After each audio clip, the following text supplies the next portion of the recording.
Brent, great news. The dollar's down around 70. Fantastic, considering where it was this time last year.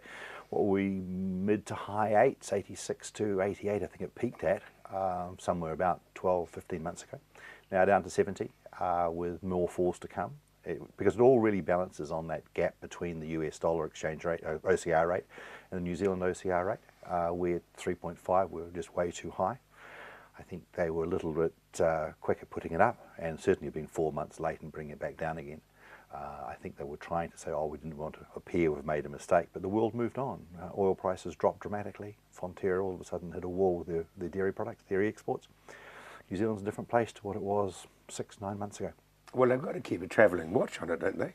Yeah, and really their brief is not housing, to control housing. Their brief is to keep the inflation rate between 1.5% and 2%, 1 and 3%. And they were way out of that range, and they were just trying to say, oh no, but we're worried about inflation might happen in the future. Yeah, well, it's been pretty slow at coming. So anyway, they've done what we hoped they would do, and I think there's another one coming. I think they'll drop another 0.25%, probably in July. Then I think it'll hold. I think we'll sit at 3% and just wait then ready for what America does. So long as America continues their economy to strengthen, then the differential between us and the US dollar will be smaller, and that'll encourage more money to be invested in the United States rather than trying to find a home in New Zealand. So that's really what it's all about. Exporters such as yourself, I mean, it's got to be good news if interest rates are coming down, the dollar's coming down. Fantastic. I did a little bit of an exercise before coming on the show about the whole milk powder price at say $2,500 US dollars a tonne, if that's what the price was. Now, if that had been the price last year when it was 86 to 88, then it returned in New Zealand dollars $2,900 a tonne in New Zealand dollars. At 0.70, that's $3,600. So that's the differential it makes in terms of the same price, 2,500 USD. Makes over $600-700 a tonne more that the farmer has to be distributed to the farmers here. Same with the wine industry. Anyone who's exporting, we were really burning up in the 80s. 70 historically is still very high, but we think it's Christmas to what it was 12 months ago. And I think we are heading to the Goldilocks figure, neither too high nor too low at about 62. I think we will get there, another cut. A little bit of strengthening in the USD, which is probably more important. We could well be heading towards that low 60s by early next year. That opens the door for people marketing. Oh, fantastically so. Fantastically so. But for two things. It does certainly for marketing, anything that's selling overseas, but any inbound tourism. All of a sudden, inbound tourism is a lot cheaper. And so that's just going to make the tourism industry in New Zealand really fine. And we are hot property to come to anyway. The Americans know New Zealand. The cheaper, the better dollar they've got when they come to here, the happier they'll be to consider flying to New Zealand.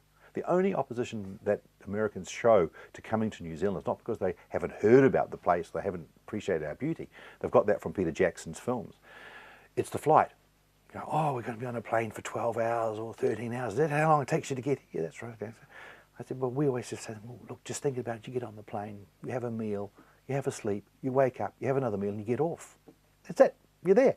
And so, when that gets over, but the point I'm really trying to make is that as the New Zealand dollar weakens, inbound tourism and tourism sector in New Zealand, hospitality will increase. So there's lots and lots and lots of very positive things apart from the exporters.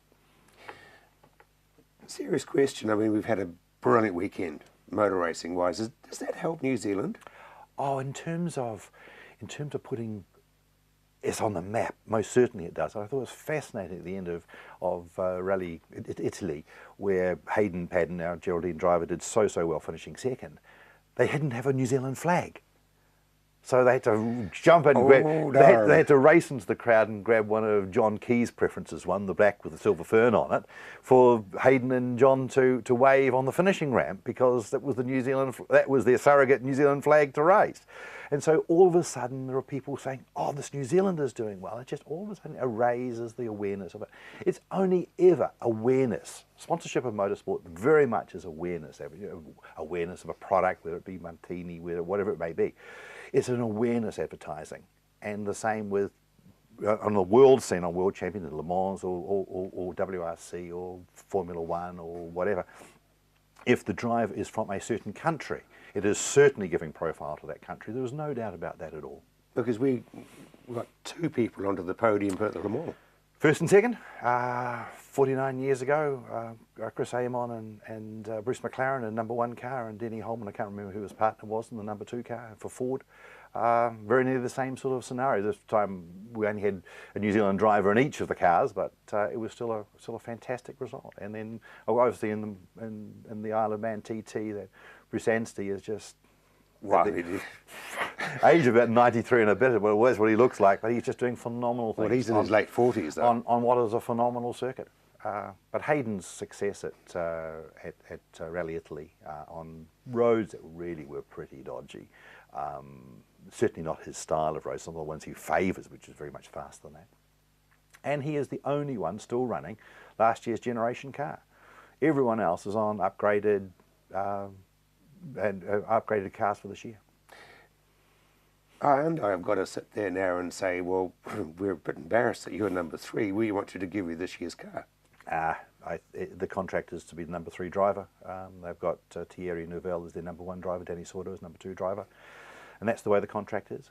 But I think his currency has suddenly improved hugely, and it's not just because he was winning the rally, it's not because he was winning stages, it's because how they run WRC these days, they do 3 or 4 stages in the morning, go back for service, then they do the same stages in the afternoon. And there's no doubt the way also it's run in Formula One, in WRC, with Ogier having to sweep the road, which is a very difficult job.